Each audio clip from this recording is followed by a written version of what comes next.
Ka Congress hapo kajing lamjong Dr. Mukul Sangma ha ka steps ngi pale kalai kentu iulat kajil lao Satya Pal Malik ban buddin halor ka inner line permit but ru halor ka Meghalaya Resident Safety and Security Act.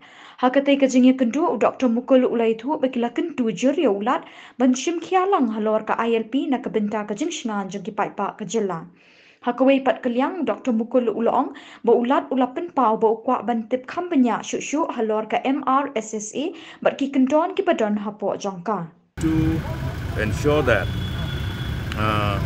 there is an understanding for the justification of the demand for the implementation of inner line permit under the purview of the Bengal Eastern Frontier Regulation 1873 and implement it in the state of Meghalaya. This demand for ILP, which was spearheaded for a long time by some of the premier NGOs of the state, particularly the student bodies, have grown louder and louder after the enactment of the contentious Citizenship Amendment Act, as you all are aware. In fact,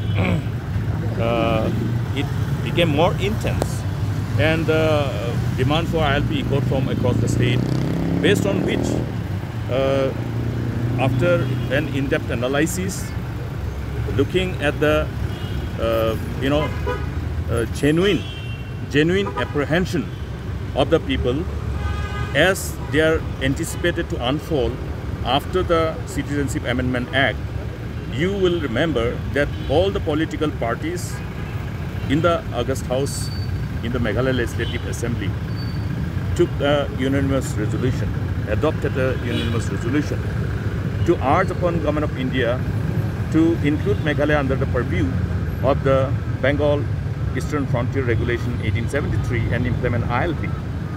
Now this pending. There was an assurance from the